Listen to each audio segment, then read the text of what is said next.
अस्सलाम वालेकुम everyone, I am Mohammad Hamza and welcome to our channel chemistry easy है। आज मैं आपके लिए एक नया टॉपिक लेके आऊँ, सरफेस टेंशन। बहुत ही इंपॉर्टेंट टॉपिक, बहुत ही इंटरेस्टिंग टॉपिक। अगर मैं अपने अल्फाज में आपको बताऊं सरफेस टेंशन क्या है, तो सरफेस टेंशन लिक्विड की प्रॉपर्टी है बेसिकली। और सरफेस टेंशन को हम लोग गैमा से भी शो करते हैं और एस से भी शो करते हैं। कुछ बुक्स में गैमा से डिनोट हुआ हुआ है, कुछ बुक्स में एस से डिनोट हुआ है। अपने अल्फाज में अगर इसको डिफाइन करने की कोशिश करें तो surface tension the property of a liquid surface. यहां पर देखिए मैंने लिक्विड सरफेस लिखा है। मैंने सिर्फ लिक्विड क्यों नहीं लिखा? क्योंकि लिक्विड के सरफेस के जो मॉलिक्यूल्स हैं उनकी प्रॉपर्टीज डिफरेंट होती है लिक्विड के बल्क में जो मॉलिक्यूल्स हैं, और सरफेस टेंशन लिक्विड के सरफेस के जो मॉलिक्यूल्स हैं उनकी प्रॉपर्टी है। The property of a liquid surface to remain in minimum surface area. मतलब ये कि लिक्विड के जो सरफेस के मॉलिक्यूल्स हैं वो कम से कम एरिया ऑक्युपाई करने की कोशिश करते हैं। उनकी यही कोशिश होती है कि हमें कम से कम एरिया मिले। They tends to occupy minimum surface area. अब इस टॉपिक के अंदर दो चीजें समझने वाली है। पहली चीज तो ये समझने की है कि क्या वाकई ऐसा होता है? ऐसा कैसे होता है यार? वाकई ये चीज है कि नहीं? जो मैंने स्टेटमेंट लिखी है, क्या वाकई ऐसा है कि नहीं? मतलब हाउ। और दूसरी चीज क्या समझने की है कि ऐसा क्यों होता है। अगर ये स्टेटमेंट ठीक है, अगर लिक्विड के सरफेस के मॉलिक्यूल्स कम से कम एरिया ऑक्युपाई करने की कोशिश करते हैं, तो फिर ऐसा क्यों होता है? क्यों वो कम से कम एरिया ऑक्युपाई करने की कोशिश करते हैं? मतलब हाउ एंड व्हाई, दो चीजें आज हम लोग इसमें समझेंगे। How and why. सबसे पहले मैं स्टार्ट करता हूं हाउ। आपको मैं समझाने की कोशिश करता हूं कि ऐसा कैसे होता है। आपको मैं इसके अंदर 3 एग्जांपल्स दूंगा। 2 एग्जांपल मैं अभी दूंगा और तीसरी एग्जांपल वीडियो के एंड पे दूंगा। और तीसरी जो एग्जांपल है उसको हम लोग डेली लाइफ में भी यूज करते हैं। यस, हम लोग उसको डेली लाइफ में यूज करते हैं, लेकिन हमें पता नहीं है, हमें उसका कॉन्सेप्ट नहीं है। पहली जो एग्जांपल है वो मैं आपको देता हूं कि देखें, यहां से मैंने एक वाटर का ड्रॉप फॉल करवाया। वाटर का ड्रॉप यहां से फॉल करता हुआ नीचे जमीन पे जाएगा। अब वो जो वाटर का ड्रॉप है वो किस शेप में मूव करेगा नीचे की तरफ? वो किस शेप में फॉल करेगा नीचे की तरफ? स्फेरिकल शेप में या कॉनिकल शेप में, रेक्टेंगुलर शेप में या किसी और शेप में? किस शेप में वो मूव करेगा? ऑब्वियसली बात है स्फेरिकल शेप में। लिक्विड का ड्रॉप स्फेरिकल शेप में मूव करता है टुवर्ड्स अर्थ। क्यों? ऐसा क्यों होता है? क्योंकि स्फेरिकल शेप का जो सरफेस एरिया है वो सबसे कम होता है as compared to other shape. Conical shape, rectangular, बाकी जितने भी शेप्स हैं, सबसे जो कम सरफेस एरिया है वो स्फेरिकल शेप का है। मतलब एक एग्जांपल से तो ये प्रूव होता है कि लिक्विड के जो सरफेस के मॉलिक्यूल्स हैं वो कम से कम एरिया ऑक्युपाई करने की कोशिश करते हैं। इस वजह से लिक्विड का जो ड्रॉप यहां से फॉल करता है, तो वो जब फॉल कर रहा होता है उसकी जो शेप है वो स्फेरिकल होती है, क्योंकि स्फेरिकल कम से कम सरफेस एरिया ऑक्युपाई करता है। दूसरी एग्जांपल मैं आपको देता हूं। दूसरी एग्जांपल ये कि देखिए, मैंने एक रिंग लिया, एक सर्कुलर रिंग मैंने लिया और उसको मैंने एक सोप सॉल्यूशन के अंदर डिप किया। जिस तरह वो बचपन में हम लोग रिंग लिया करते थे और उसको सोप सॉल्यूशन के अंदर डिप करके उसके हम लोग बुलबुले बजाया करते थे, सेम इसी तरह हम लोगों ने एक एक्सपेरिमेंट किया। सर्कुलर रिंग लिया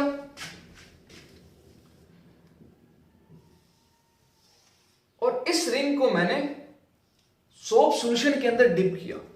डिप करने के बाद इस रिंग के अंदर सोप फिल्म क्रिएट हो गई। डिप करने के बाद इसके अंदर सोप फिल्म क्रिएट हो गई।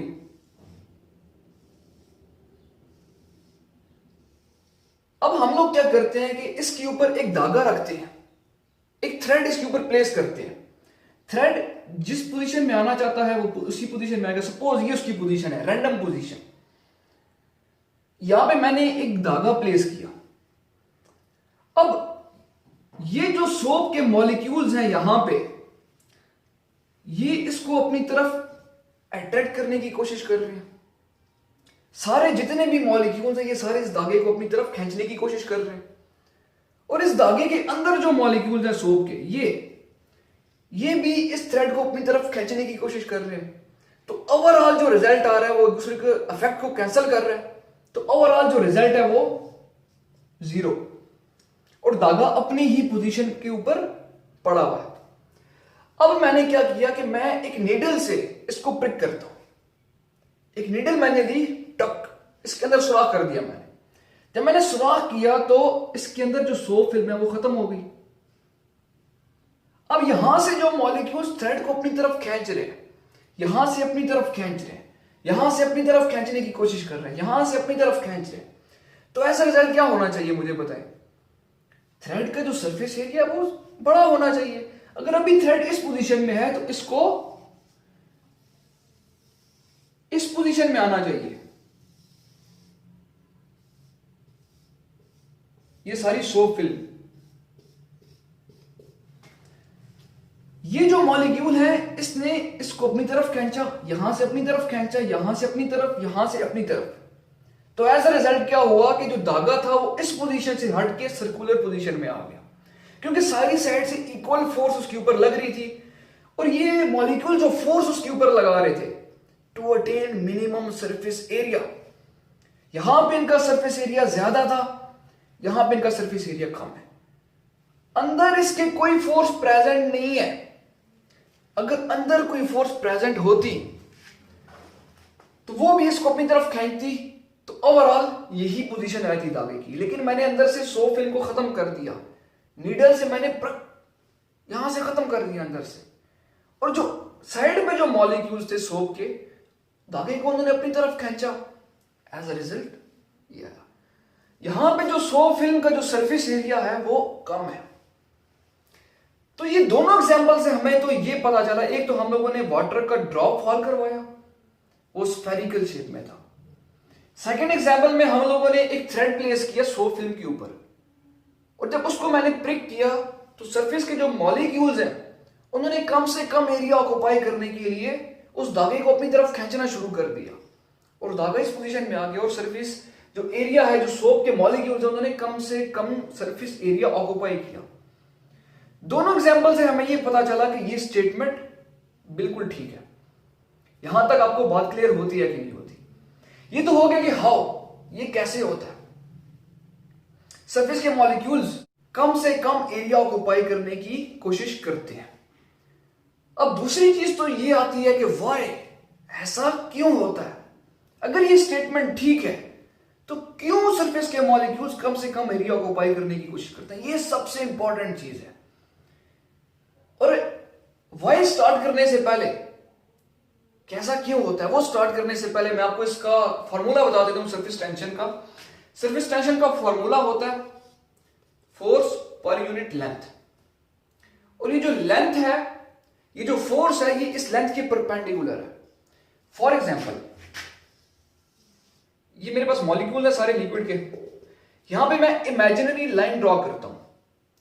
सपोज इस लाइन की जो लेंथ है वो L है, यहां पे जो मॉलिक्यूल्स हैं ये इसके ऊपर फोर्स अप्लाई कर रहे हैं, इसको अपनी तरफ खींच रहे हैं। यहां से जो मॉलिक्यूल्स हैं ये भी इसके ऊपर फोर्स अप्लाई कर रहे हैं। तो force per unit length is equal to surface tension. ये इसका फॉर्मूला आ गया, इसकी मैथमेटिकल रिप्रेजेंटेशन आ गई।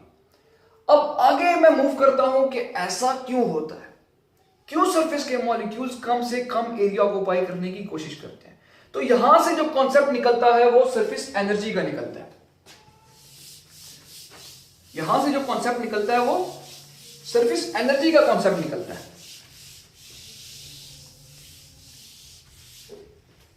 इसी फॉर्मूला को मैं यहां के ऊपर लिख देता हूं, force per unit length, surface energy.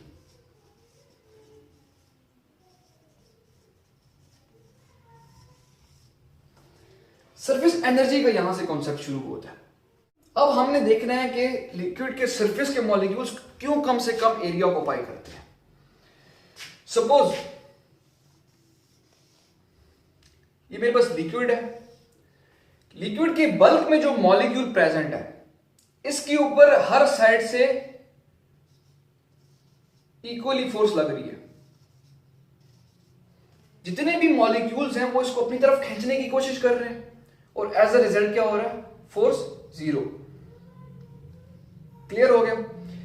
अब लिक्विड के सरफेस के ऊपर जो मॉलिक्यूल है इसके ऊपर यहां से तो फोर्स लग रही है, यहां से भी फोर्स लग रही है, हर साइड से फोर्स लग रही है, लेकिन इस सरफेस के ऊपर कोई मॉलिक्यूल प्रेजेंट नहीं है। लिक्विड के सरफेस के ऊपर कोई मॉलिक्यूल प्रेजेंट होता तो वो भी यहां से फोर्स लगाता इसके ऊपर, इसको अपनी तरफ खींचने की कोशिश करता, लेकिन ऐसा नहीं है। अब नीचे वाले मॉलिक्यूल इसको अपनी तरफ खींच रहे हैं। इसको जब अपनी तरफ खींच रहे हैं तो ये क्या करेगा, मॉलिक्यूल ये नीचे आ जाएगा बल्ब में। अब जब एक मॉलिक्यूल नीचे आया तो ऑब्वियस ही बात है नीचे से भी एक मॉलिक्यूल ऊपर जाएगा। जब ये मॉलिक्यूल यहां से नीचे आया तो यहां से भी तो एक मॉलिक्यूल सरफेस पे जाएगा, वहां पे स्पेस तो नहीं रहेगी। उस स्पेस को फिल करने के लिए बल्क से एक मॉलिक्यूल सरफेस पे जाएगा। अब उस सरफेस के ऊपर जो मॉलिक्यूल गया उसके पास एनर्जी थी तो वो गया यार, उसके पास एनर्जी थी तो वो सरफेस पे गया ना। देखिए मेरी बात सुने, अब मैंने जाना है यहां ऊपर तो मुझे पीछे से कोई फोर्स चाहिए तो मैं ऊपर जाऊंगा, मुझे एनर्जी चाहिए ऊपर जाने के लिए। अगर मेरे पास एनर्जी नहीं है तो मैं सरफेस के ऊपर कभी नहीं जाऊंगा। मॉलिक्यूल्स के पास एनर्जी नहीं होती तो ये सरफेस के ऊपर कभी नहीं जाता। इसके पास एनर्जी थी तो ये सरफेस के ऊपर मूव कर गया। Getting the point. सरफेस के ऊपर जब ये मॉलिक्यूल मूव किया, इसी तरह हर मॉलिक्यूल के साथ यही हो रहा है। ये मॉलिक्यूल नीचे आया, यहां से एक मॉलिक्यूल ऊपर चला गया। हर मॉलिक्यूल सरफेस का नीचे आता है, क्यों? क्योंकि नीचे से जो मॉलिक्यूल उसको अपनी तरफ खींचने की कोशिश कर रहे हैं। जब वो नीचे आते हैं तो नीचे से भी एक मॉलिक्यूल ऊपर जाता है जिसके पास एनर्जी होती है। तो ये चीज हमें क्या बताती है कि सरफेस के ऊपर जो मॉलिक्यूल्स होते हैं उन सब की हाई एनर्जी होती है। उनकी हाई एनर्जी है तभी वो नीचे से ऊपर आए हैं। सरफेस के मॉलिक्यूल्स की एनर्जी हाई है। अब जब सरफेस के मॉलिक्यूल्स की एनर्जी हाई होगी, अब जितना सरफेस एरिया ज्यादा होगा लिक्विड का, जितना सरफेस एरिया ज्यादा है, जितना सरफेस एरिया ज्यादा है लिक्विड का, उतने ही उसके ऊपर मॉलिक्यूल्स प्रेजेंट है। जितना सरफेस एरिया ज्यादा है, बहुत ही इंपॉर्टेंट पॉइंट है, बहुत ही मैं डेप्थ में जा रहा हूं इसकी। जितना सरफेस एरिया ज्यादा है उतने ही उसके अंदर मॉलिक्यूल्स प्रेजेंट है। और आपको पता है सरफेस के मॉलिक्यूल्स की एनर्जी ज्यादा होती है। एक मैंने आपको यहां पे इंपॉर्टेंट पॉइंट बताया, सरफेस के मॉलिक्यूल्स की एनर्जी ज्यादा है और सरफेस एरिया जितना ज्यादा होगा उतने ज्यादा उसके ऊपर एनर्जी होगी, क्योंकि उसके ऊपर ज्यादा मॉलिक्यूल्स हैं। तो ज्यादा मॉलिक्यूल्स हैं तो ज्यादा एनर्जी है। तो लिक्विड अनस्टेबल है।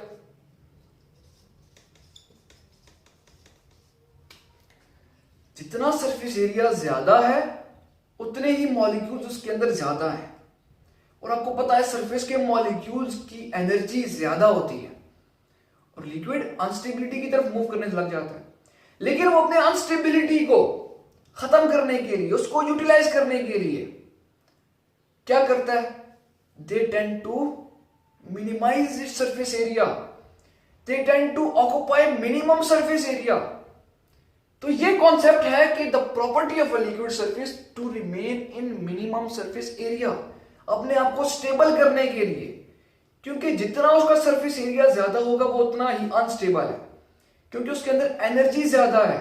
और आपको पता है जो एनर्जी है अगर वो ज्यादा होती है तो जो स्टेबिलिटी है वो कम होती है। इन दोनों का इनवर्स रिलेशनशिप है। एनर्जी ज्यादा, स्टेबिलिटी कम, एनर्जी कम, स्टेबिलिटी ज्यादा।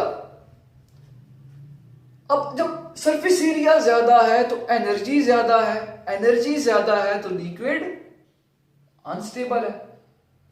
तो ये रीजन है कि सरफेस के जो मॉलिक्यूल्स हैं वो कम से कम सरफेस एरिया को ऑक्युपाई करने की कोशिश करते हैं।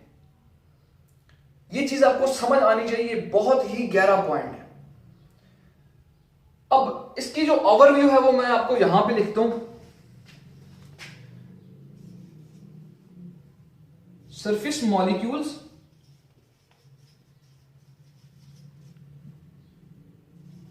Moves downward. सरफेस का मॉलिक्यूल नीचे की तरफ उसने मूव किया, नीचे से जो एक मॉलिक्यूल है वो भी ऊपर की तरफ आया। Bulk molecule rises upward which have high energy, इसके पास ज्यादा एनर्जी है।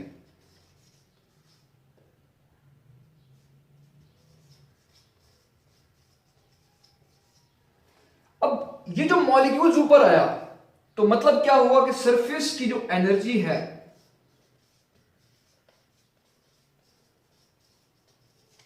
सरफेस की जो एनर्जी है वो हाई है। जब सरफेस की एनर्जी हाई हो गई तो उसको कम करने के लिए, लिक्विड स्टेबल होने के लिए, सरफेस की एनर्जी हाई तो ये अनस्टेबल है इस फॉर्म में, तो लिक्विड अपने आप को स्टेबल करने के लिए अपने सरफेस एरिया को कम करना स्टार्ट कर देता है। They tend to minimize it surface area. तो ये रहा कॉन्सेप्ट एनर्जी का और सरफेस टेंशन का। सरफेस टेंशन क्यों कम से कम, लिक्विड क्यों कम से कम सरफेस एरिया ऑक्यूपाई करने की कोशिश करता है, क्योंकि अगर वो अपना सरफेस एरिया मिनिमाइज ना करे तो वो अनस्टेबल है, क्योंकि उसके सरफेस के मॉलिक्यूल्स ज्यादा हो जाएंगे और उसकी एनर्जी ज्यादा हो जाएगी। अब इसकी आपको मैं मैथमेटिकल पॉइंट ऑफ व्यू से समझाने की कोशिश करता हूं। मैथमेटिकल इक्वेशन इसकी हम लोग लिखेंगे।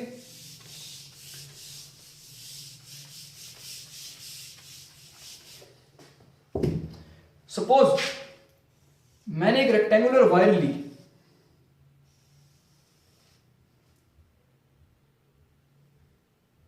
वायर का जो ये वाला पोर्शन है, ये जो फेस है ये मूवेबल है, ये आगे भी मूव कर सकता है और ये पीछे की तरफ भी मूव कर सकता है। सपोज इसको मैं नाम देता हूं एक्स वाई का। अब इसके अंदर मैंने सोप फिल्म क्रिएट की,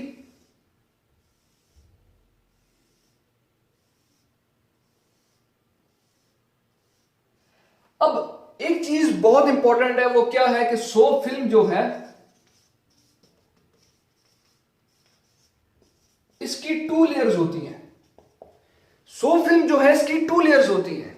एक लेयर ये है तो इसके पीछे भी एक लेयर होगी, 2 लेयर्स होती हैं इसके अंदर।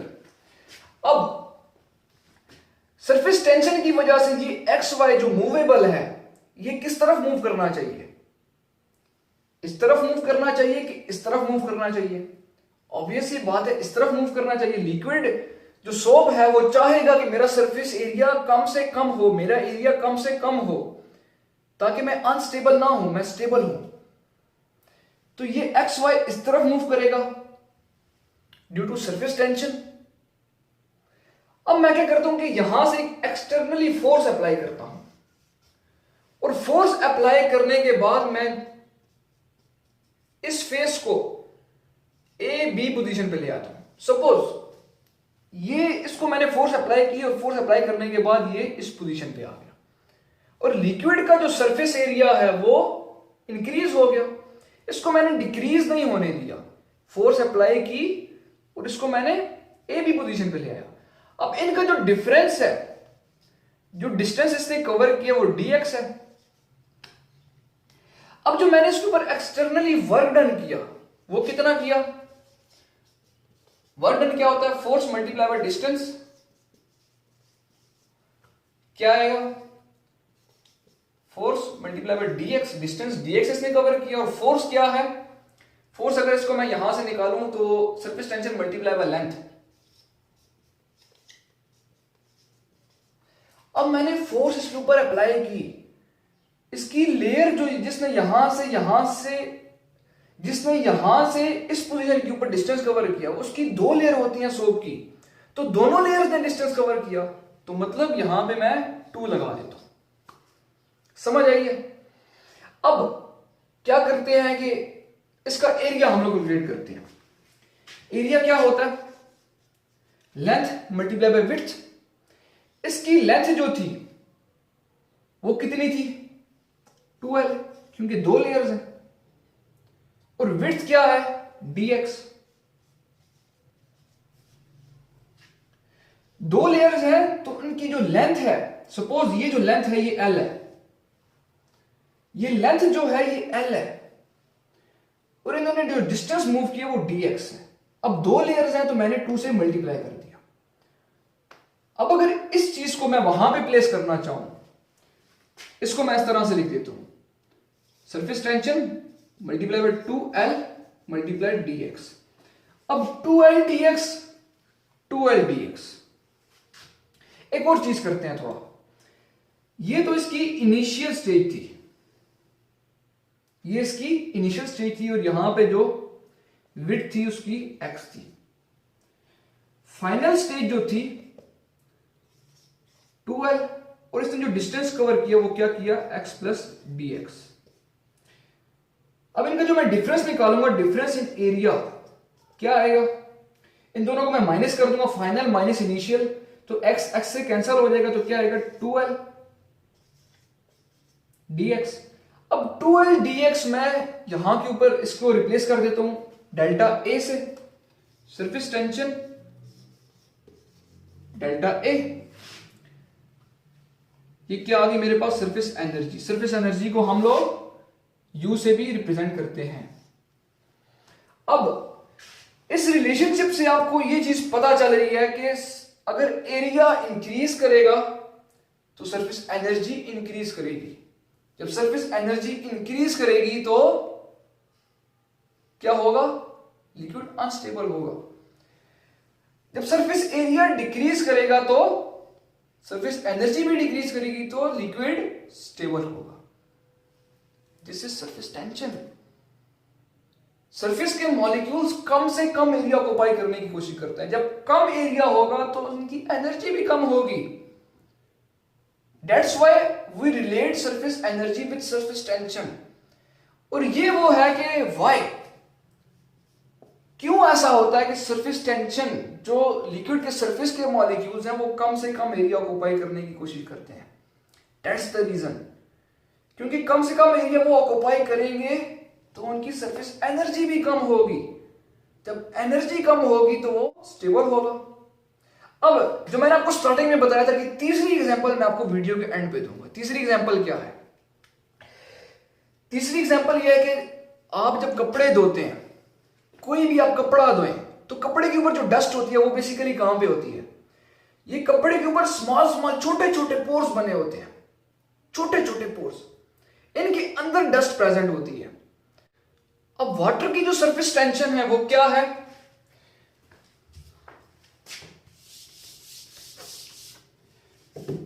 वाटर की जो सरफेस टेंशन है वो है 0.07 न्यूटन पर मीटर, क्योंकि फोर्स का जो ये इसका यूनिट आ जाएगा।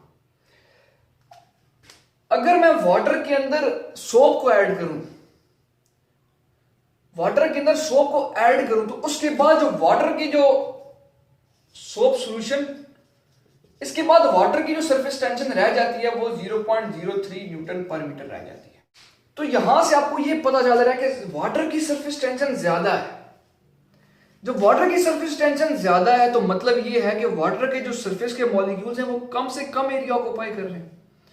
जब उनके मॉलिक्यूल्स एक दूसरे के अंदर घुसे हुए हैं, बिल्कुल सरफेस एरिया उनका कम है, तो वो उस कपड़े की उस पोर्स के अंदर कैसे जाएंगे वाटर के मॉलिक्यूल।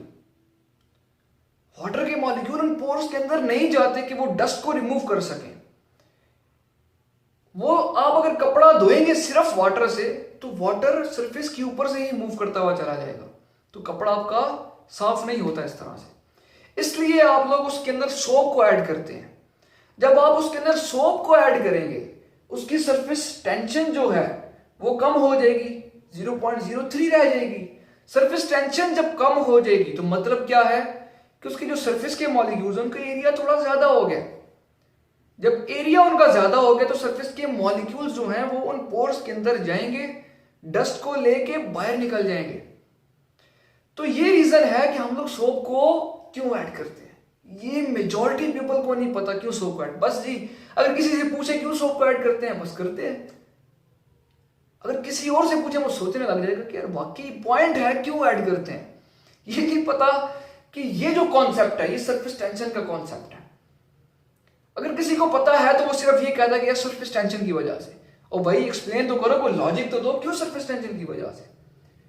इसी वजह से ऐड करते हैं कि वाटर की सरफेस टेंशन ज्यादा है, इसके जो सरफेस मॉलिक्यूल्स है वो कम से कम सरफेस एरिया ऑक्युपाई करने की कोशिश कर रहे हैं। वो मॉलिक्यूल्स आपस में ही घुसे हुए हैं, वो उन पोर्स के अंदर जा ही नहीं रहे। जब सोप ऐड किया तो तब वो उन पोर्स के अंदर गए और डस्ट को लेके रिमूव हो गए। तो ये आज की वीडियो थी सरफेस टेंशन के बारे में। पूरी डिटेल से हम लोगों ने आज इसको डिस्कस किया और हम लोगों ने देखा कि वाई लिक्विड सरफेस मॉलिक्यूल्स कम से कम एरिया ऑक्यूपाई करने की कोशिश करते हैं, और दूसरी चीज देखी कि अगर वो कम से कम एरिया ऑक्यूपाई करने की कोशिश करते हैं तो ऐसा क्यों होता है। तो ये वीडियो अपने आप फ्रेंड्स के साथ शेयर करें ताकि ये नॉलेज आगे तक फैलता रहे, यहाँ पे रुकना नहीं चाहिए। इस वीडियो को लाइक जरूर करें और अगर आपने अभी तक चैनल को सब्सक्राइब नहीं किया तो उसको चैनल को सब्सक्राइब कर लें ताकि मेरी आने वाली वीडियोस आपको मिलती रहें। अपनी दुआ में याद रखिएगा। See you soon, sign off, अल्लाह हाफिज।